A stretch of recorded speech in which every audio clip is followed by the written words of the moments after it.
Welcome, welcome. Thank you for joining once again. And this time I interviewed Dana Kandalaft, who is a friend of mine. We went to school together, actually. So this is a bit of a different kind of episode. Some of you might know, but I have a Lebanese background. My parents immigrated from Lebanon before I was born. So um, Dana does a lot of work with Syrian refugees in Lebanon. She was able to create a not for profit organization which she's actually able to give back to these women that are displaced from Syria that are in these refugee camps. They knit, they create these cool little things that she shares online and actually sells them. She also brings stuff back here to sell and then brings the profits back to these ladies. So she's been able to help a lot of women create income for their families where they otherwise probably would have never had a chance to do so. So she's so cool. What she's doing is so awesome. It's kind of along the lines of entrepreneurship, even though it's not for profit. So I wanted to share her story. We also talked about the Lebanese explosion, unfortunately. So this is recorded on August 5th. The explosion happened yesterday. A lot of people were impacted by it, so we discussed it. If you are looking to donate, the Lebanese Red Cross is an awesome organization that you can donate to.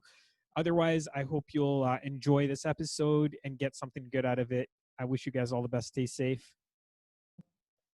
Welcome to the Wall of Podcast, where the goal is to motivate, inspire, and share success principles. Today, I'm here with Dana Kandalaft, who is the founder of a not-for-profit organization called Tight Knit Syria. And again, this is a little bit different from the usual type of podcast episode that I do, but Dana's organization is so cool. They've helped women really like transform their lives, have an opportunity to provide for their families. These are refugees that are displaced from their homes, and Dana's story is really incredible. It all started in 2013 when she went to Turkey, and then she ended up in Syria where she met this group of girls who were knitting and had a passion for it. And we're going to share the journey. I don't want to ruin it all, but basically knitting has provided opportunities to these women. And Dana, who's in Canada, has been able to take their products that they're creating in Lebanon and actually selling it here and bringing the profits back. So what you're doing is awesome. Dana, welcome to the show. Thank you for having me. Excited to be here. Yeah, and it is pretty crazy that today is August 5th at the time of the recording. So yesterday there was the actual the Lebanon explosion in Beirut.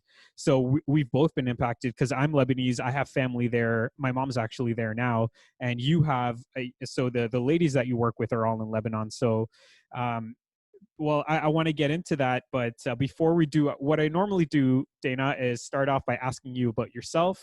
If you want to tell us a little bit about your childhood, where you grew up, and maybe just one or two things you remember.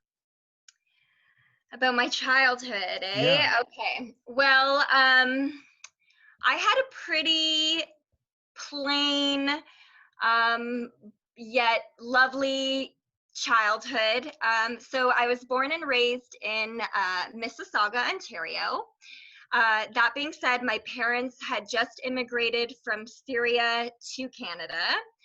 And we've spent I've spent my entire life in Mississauga, Ontario, which, is just a typical suburbs, great childhood, growing up with a multicultural community around me, having, an amazing community center. And, life was not complicated for me growing up. I had a very privileged upbringing. Mm-hmm. Very few challenges that, unfortunately a lot of other youth have to face growing up. So, life was very simple for me for a long time. And in terms of my parents coming from Syria and being Syrian immigrants, one really interesting part of my childhood actually was when we would go visit Syria, and we would spend our summer vacations there, which is a neighboring country of Lebanon, just for some context for who may not know the details. But we would go and spend a couple months at a time. And so I have some of my most fond memories of my childhood is our summer vacations in Syria, Mm-hmm. which, it's something, unless you've seen it for yourself or you're from the region, it's very hard to describe, but it's it's almost kind of like a different universe in terms of just lifestyle, culture, the social life, and things like that. So I have very fond memories of Syria, I would say, from my Definitely. And Mhm. Tight Knit Syria has actually reconnected you to your roots, because from what I remember, there was a time where you felt a little bit of a disconnect between being, well, being a Canadian, being born and raised here, and your origins. So, can you tell us a little bit about the journey, a little bit about Tight Knit Syria? I know I kind of touched on it, but if you want to expand a little on that. Yeah, actually, that's great because the organization, the nonprofit, it's it's always tied into my personal story one way or another. So it's really great to have the opportunity to share that story. And like I was saying, I grew up in Canada, had a great, privileged childhood, very few problems. We'd go visit Syria for some summer vacations. But what happened was around the year, I guess the year 2000, that was our last trip to Syria. So the years following, I was like in my teenage years. We stopped traveling overseas to my parents' homeland. So what happened was over those years, Syria, the country, actually became more and more of a backdrop to my Canadian life. And I knew it was a part of my ethnicity, and it was something, when people would ask me in school, like, what's your background? I would say Syrian. And even in terms of the language, I wasn't that engaged, despite my mom's efforts with getting me tutors and everything. But my parents spoke to me in Arabic my whole life, and I always responded in English, which is kind of a clear indication that I had really sort of absorbed, my Canadian identity and didn't really give Syria all that much thought.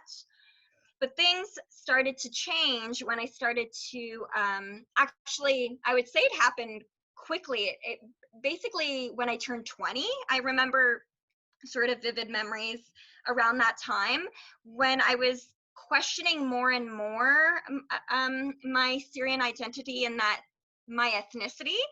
And I was asking myself questions in terms of, why don't I explore more, ask more questions, or learn more about my Syrian heritage? And that was something that was starting, I was starting to gain curiosity around. And I even actually had plans to go spend a year in Damascus, Syria, with my relatives who live there, and spend a year there and learn the language. So I actually had, some plans that were brewing. And not long after the conflict in Syria started, and it had just, that was 2011, so I was 21 years old, and ever since it's been the conflict in Syria has just been getting worse and worse, and escalating more and more. But in the first year of the conflict, I was witnessing all this destruction and tragedy that was happening in the external world, but even internally, I was having my own conflict, my own internal conflict, because I was seeing what was happening, in Syria, and what was happening to my parents' homeland. And I knew I had some sort of connection to this country in terms of my heritage and my ancestry, but otherwise I felt very disconnected, and I felt very overwhelmed um, by just how just the tragedies that were coming out of Syria. And there was even a point where I was in university, and I would be taking the subway, and everybody's holding up the Metro newspaper, and on the front page of everybody's newspaper is Syria, but not the Syria I remember from my childhood, not the sense of lemon trees and corn vendors and all these, these amazing memories of, this rich culture and, the social life. That was no longer there. Now Syria was known for terrible things, Mhm. for um, you know, death tolls, military extremism. Mhm. All of a sudden, it didn't look like the country I had known my whole life. Yeah. Um, so that caused an internal conflict for me in a Okay. lot of ways. And that was leading up until I finally started the organization. Right. So can you tell us about how the organization started? Just very briefly. I know people can read about it and stuff. Yeah, it's a little bit of a long story, but I'll give you the short version. So again, context, I'm seeing what's happening in Syria. I'm feeling really conflicted about it because I really want to help, but I felt like there was nothing I can do being in Canada, and other than, you know, going to the occasional fundraiser and stuff like that. Otherwise, I felt like I wasn't really contributing in a genuine way to any sort of solution. I got the chance, however, to visit Turkey. This was in 2013, and I went for an academic course. So we traveled all across Turkey, and that was for 2 weeks. And when the course ended, I actually decided to extend my trip by one more day. And I had a family member on the trip with me, my cousin and another friend. So the three of us decided to extend our trip by one more day and actually enter northern Syria, where we went to visit a camp for people who are internally displaced. At the time, it was called the Olive Tree Camp. Now it's changed shape. But I had a very inspirational or inspiring experience when I met a group of girls of all ages, um, you know, yeah, young and old, and they all shared with me their passion for knitting. And just to give you a little bit of more information, what I had learned was an anonymous donor had donated a bulk of yarn to these girls in the camp, and the girls just went crazy for the yarn. They made everything. They knitted cell phone cases, purses, dresses. These girls were knitting everything left, right, and center. And when I inquired more about where they learned how to knit, a lot of them told me that they acquired these skill sets from their mothers and grandmothers. And a lot of them actually learned how to knit when they were before the war, when they were in their cities, in their neighborhoods, in their homes, Mm-hmm. and not, you know, displaced in northern Syria. And from there, I had I call it a light bulb moment. It's not the best way to describe it. It was more of like a vision of like what I can do, what role I can play. And that was, it went, you know, a couple ways. It went, first, how can I help continue this? How can I help encourage this creative passion that these girls had, despite being, you know, despite their terrible circumstances? And then why not take it a step further and actually create an economic bridge between my community in Canada and these girls here in northern Syria, where we can get these beautiful products that they're making and get it into the hands of Canadians and create an economic platform that way. And then on top of that, also create an emotional bridge between these two worlds, where I think a lot of Canadians resonate with my experience in terms of wanting to help a country like Syria, but not understanding the political complexities or feeling like it's too distant geographically for them to really get involved. So that's kind of an experience I can share with Canadians, and I wanted to help create a solution for that. That's great. And what you've done is so cool. I've been following your story for a long time. So can you tell us what you've been able to accomplish through Tight Knit Syria, obviously with the women and with all the support that you're getting? What does Tight Knit Syria look like today? Yeah, so I mean, to me, it's a beautiful movement. So today we work predominantly in Lebanon, in a refugee camp called Sabra and Shatila Refugee Camp, located in Beirut. We work with a collective of 25 women, who we really, you know, built this collective in an informal way. It was really a community that we've been building on for the last few years. And we've been able to basically help facilitate business opportunities for them from clients and stakeholders all over the world. So not only Lebanon, so Europe, Asia, North America, and And then a couple years ago, we've also been able to launch our educational program, where we're teaching the ladies some of the skill sets that a lot of us take for granted. This being one of the things we're teaching is computer literacy, and how to set up an email account, how to use Word and Excel, how to use Zoom even, is all things that they've been learning from the program. And the reason we introduced this program was as a way to expand on our mission. So the women already had skill sets in terms of knitting and embroidery and all these amazing artisanal skill sets. So we've been able to support them as producers, women who produce incredible quality products that we can then find clients to pay for and buy. But now we're also trying to teach the women skill sets that will allow them to have more agency and independence in the future, because working with women in a refugee camp can sometimes be like a revolving door.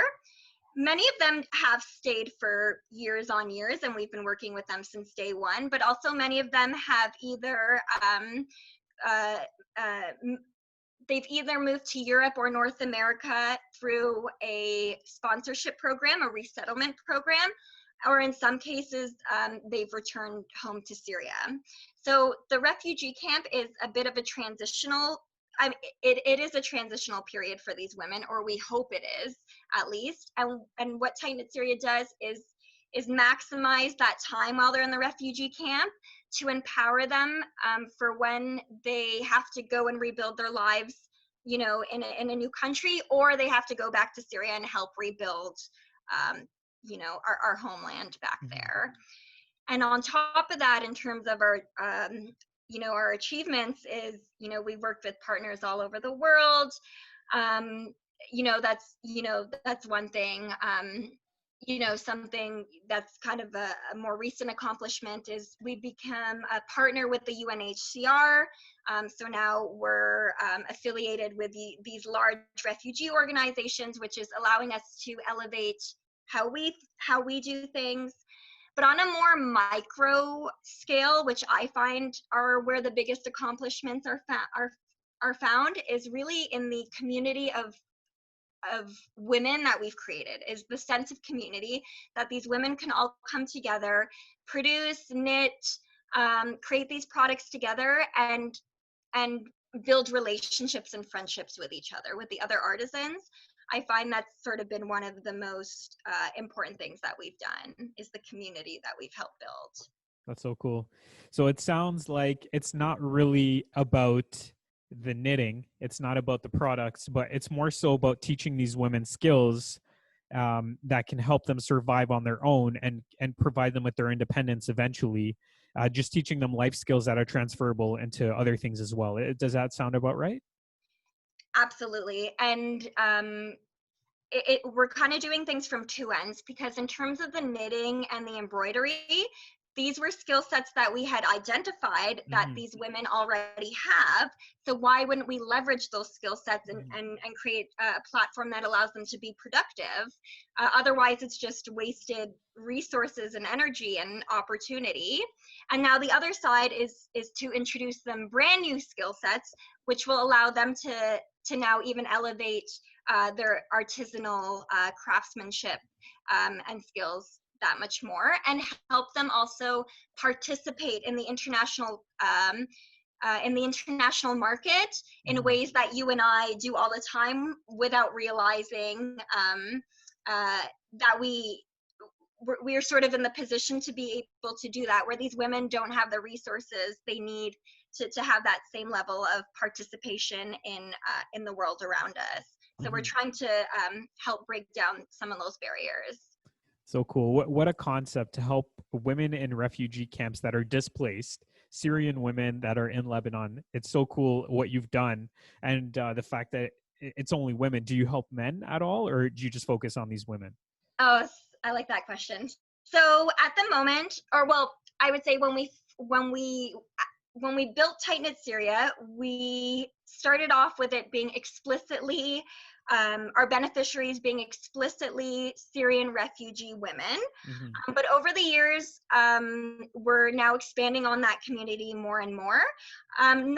Not in a drastic way, but it's that door is starting to open. So we have an artisan in the collective now who is a man, Cool. and he's actually our official tailor. So he does a lot of the tailoring and the final sort of stitching and things like that. So we're excited to have him, and we're always sort of I wouldn't say we've successfully done this yet, but we're trying to find ways where we can get the women's husbands involved, or find ways to stimulate opportunities for them the way we have been stimulating opportunities for their wives, and things like that. So we're slowly starting to branch off in new frontiers, but I would say the majority of our efforts go to support Syrian refugee women. Mm-hmm. But that being said, inevitably what happens when you support Syrian refugee women is when they become empowered, they end up empowering their entire household,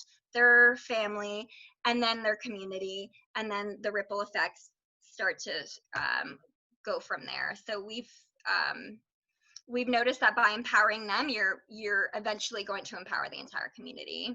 So cool. You should have or expect a lot of good karma to come your way in your life.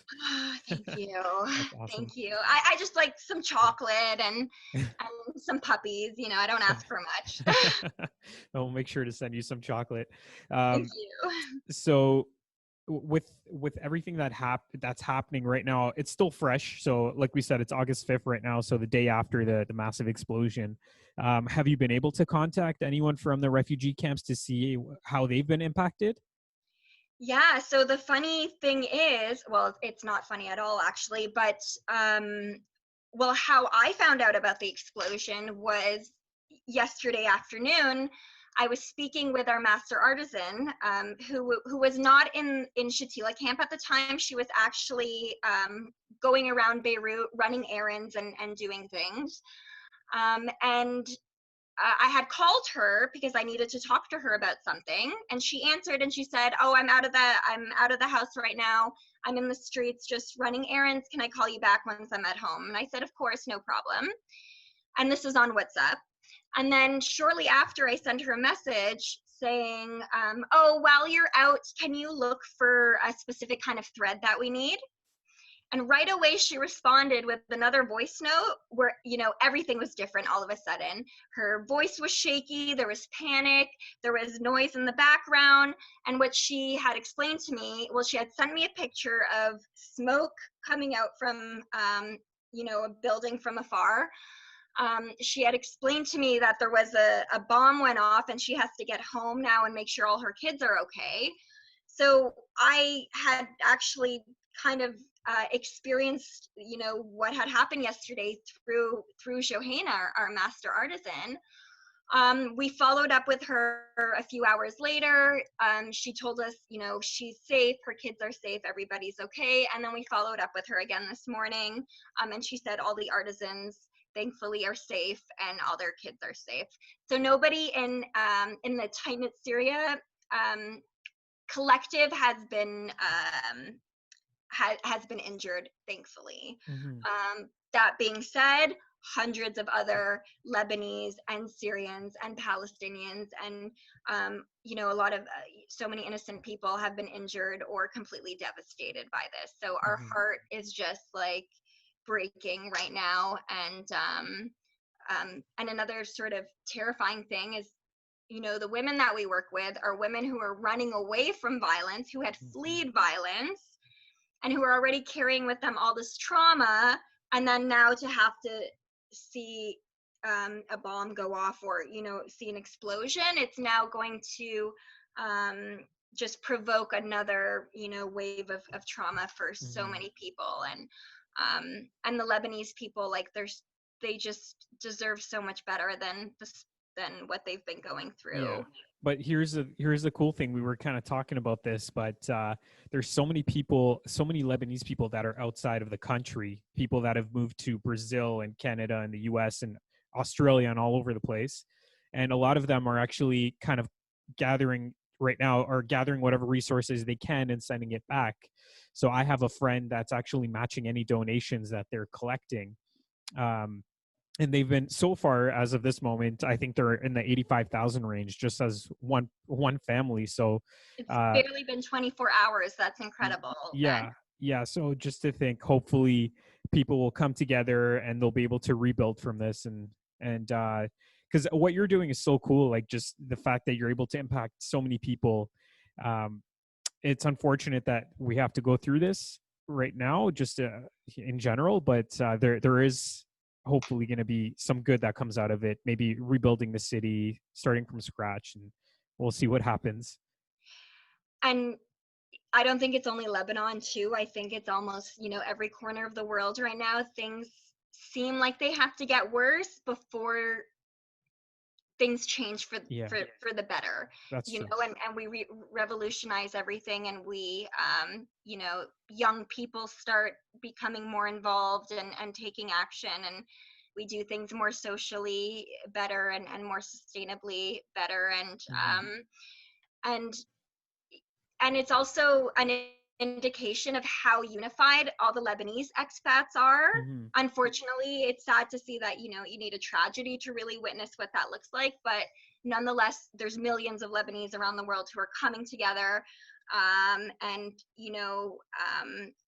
and sustaining that community and that identity as a Lebanese people. And Tight Knit Syria does the exact same thing, or is just a byproduct of that same fabric, that same social fabric among Syrians, who are now also, it's a huge expat population now as well. And I think it's just symbolic that everybody, even if they're not in the country's still in their hearts. And it also means that it means that we're going to eventually rebuild it one way or another as an Exactly. international community.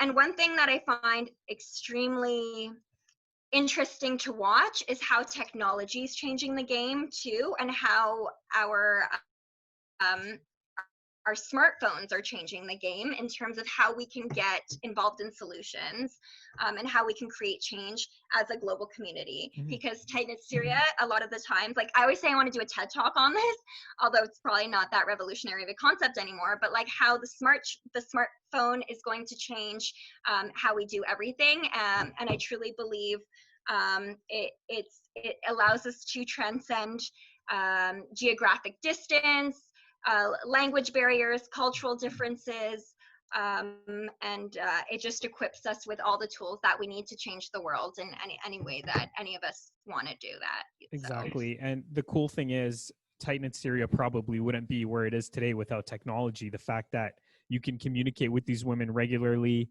you can sell their products online, you can transfer the money to them electronically if you want to. There's so much that you can do, which is so cool. and I'm glad that you brought up that point, because it really, the smartphone in a lot of ways is the seed of this entire movement.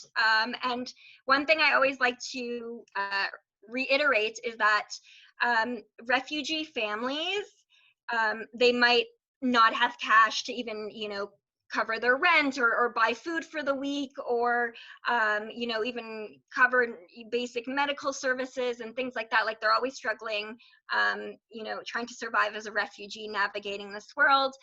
But one thing they will never compromise on is their smartphone, because their smartphone in so many ways, even outside of just Tight Knit Syria, is literally a lifeline for them, in Mhm. terms of staying connected with their families back home in Syria, staying in the loop on what's happening, looking for opportunities, and like you said, even transactions and everything like that. So cool. It's just like from with my family. Uh, my mom used to have to buy these calling cards to speak to them when I was young, and now the smartphone has made basically access to the internet so affordable that they can actually just chat through WhatsApp or through whatever other forms. It's so cool to see that. Right. Yeah. Would you? So, what's your grand vision here for Tight Knit Syria? Did you have a certain vision in mind when you started it, and has that vision changed? So I struggle with this question sometimes because I remember I have such a vivid memory of when I had the idea for Tight Knit Syria. And from the get-go, the vision was already so huge and multifaceted. Like there were so many things happening in terms of like, oh, having a retail store, having an online platform, having educational programs, you know, being on runways, having a women's center that we're working out of. So the thing is, the initial vision is already so big and grand and multi dimensional that I feel like it's a great guiding light as we move forward. Because the thing is, you'll have an idea and you're going to do whatever you can as an entrepreneur or a founder to manifest this idea, but you can never anticipate the daily challenges and tasks and the laborious dry elements that you need to do in order to build the foundation. So to have your I think in order to have any sort of stamina in terms of overcoming all those daily challenges, you need a vision that is already big and grand to guide you. In terms of our future plans and if that has changed, it's only evolving. It's only evolving. We're only building on what we're already doing. So we're on the right track. So we sort of see our ways going, or we see ourselves going in multiple ways. So we do want to always have this online store where we sell the products as a brand, where Tight Knit Syria is a brand. And the reason being a brand is so important to me anyways is because I want to make sure that we always have some sort of control over the storytelling, and that we can keep getting these women's stories out to our audience and creating that emotional connection on top of that tangible connection with having the products. But that being said, we're also you know, we're doing wholesale orders, and we're helping other designers get started, and we're helping other retailers build, you know, their own collections. And then on top of that, the educational program is going to be forever evolving too, because we gain information as we do what we do. So we didn't go into this as experts. We didn't go into this knowing everything. If anything, we went into this knowing absolutely nothing. So it's a hard question for me to answer because the vision is always changing and it's always adapting to the new information that we're getting. Sorry if that. No worries. No, that's great. I love that. And I love that you went into it not knowing anything, but you figured it out, because I think you weren't driven by money or by anything like that. You were driven by the need to help, or the desire to help others. And I guess that's what keeps you going. So that's so cool.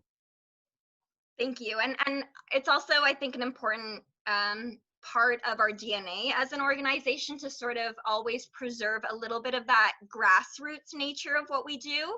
Of course, we're going to keep evolving and be more professional and more efficient, and you know, manage, you know, bigger amounts of money as we evolve, yada yada yada. But I think what's always important is to always remind ourselves how we started, and how our grassroots nature is what allowed us to adapt constantly to our situation, to the region we're working in, but also adapting to the needs of the women that we're helping, because even those needs evolve too over time. Yeah, for sure. Well, I hope you continue doing what you're doing. It's so cool. I love seeing it. And I wanted to jump into the next section, which is the random five. Before we do that, do you have any final messages that you want to share just before we jump into the random five? Final messages. Oh my gosh. Ooh, I wish I had thought of that. But just anyone who's listening, please follow us on our social media platforms because we're always evolving. We always have new things happening, new collections, new products, new artisans, new stories. So I really want you guys to stay in the loop with us, whoever's listening. I really want you to be part of our community. So I guess that's the only point I want to get across is please follow our social media platforms. And of course, if you can donate on our donate page, we're all the funds that we're getting through our donate page at the moment are going almost immediately to vulnerable families in Lebanon. And now we're going to start reaching out and seeing if there's any families in need who were impacted by this explosion. So Awesome. Great. Thanks. We're going to get into like your social media and stuff. So the random five. First question. So these are totally random, by the way. Every episode's different. So you just tell me the first thing that comes to mind. But the first one is, where's the most relaxing place you've ever been? Oh my gosh.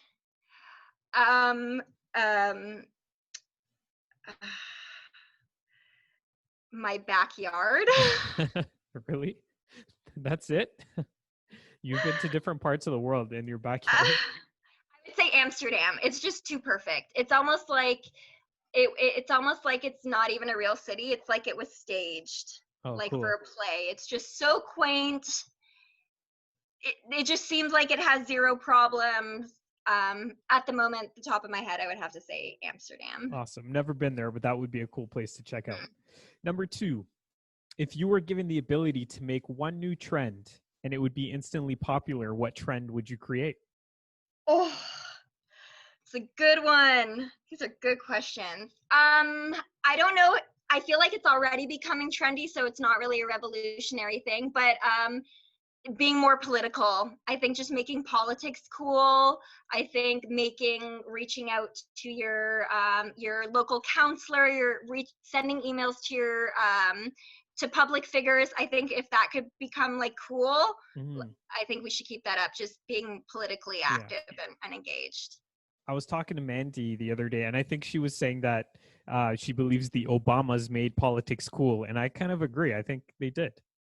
I think so, and I think definitely like Barack Obama was like one smooth guy. There's no doubting that. And I think Alexandria Ocasio-Cortez, the congresswoman, so she's like the youngest congresswoman that's ever been elected into Congress, and she's just so badass. And I think she's making politics cool, definitely, especially for young women too, which is really exciting to see more young women have the confidence to engage in politics. So I'm excited to see what the future holds. Cool. All right. Number three, if you were given $5 million to open a small museum, what kind of museum would you create? Oh my gosh. I have to answer these on the spot. These are too good to answer on the spot. What kind of museum? Oh my gosh. It's a good one. First thing that comes to mind. The first thing that came to mind was, it's not really creative, but I got a pug, like a dog. Yeah. The dog breed, a pug. I got a pug, I think 2 years ago now, and like I've just been obsessed ever since. And I kind of understand what all the fascination was. So if I'm speaking at the top of my head, then it would be a museum about pugs. About pugs, cool. Oh my gosh! I wish I had time to think about these. Yeah, don't worry. That's what they're supposed to throw you off. When was the last time you stayed up through the entire night? Oh my gosh! I think it was like 4 months ago for a grant proposal or something, and it's just like I got all these flashbacks from university. Yeah. I'm so glad those days for the most part are over. But yeah, no, I wasn't dancing on top of, tables at a bar. I was trying to finish a grant proposal on time. Yeah. Oh, that's cool. Good for you. Hopefully you got it, or you'll hear back soon. Thank you. What success principle do you live by? That's a good one. Oh man. The first thing that comes to mind, building community, trying to build ways to build community. Okay, that's a really good one, honestly. So you're doing it, you're doing your part, and it's so cool to see you do that. So do you want to tell people how they can reach you? You mentioned your Instagram, Tight Knit Syria. So that would be the best way, I guess, to reach you, or just going on the website, tightknitsyria.com. Yeah, so we're pretty accessible from all angles. We get messages all the time through Instagram, so you'll definitely get a response there. I believe on our website, all our contact information is there. It's my email, so I'll be the one responding. But yeah, our Facebook, Instagram, email, website. Yeah, you could check it out probably Instagram or on the website, and then you'll get access to everything. Any one of those ways, you'll hear from us. You'll get a response from us. Awesome. Dana, thank you so much. I know there's a lot going on. I appreciate you taking the time. And I wish you all the best with Tight Knit Syria and just in general. And I look forward to talking to you again soon. Thank you, George. I really appreciate being on your show today. Thank you so much. My pleasure.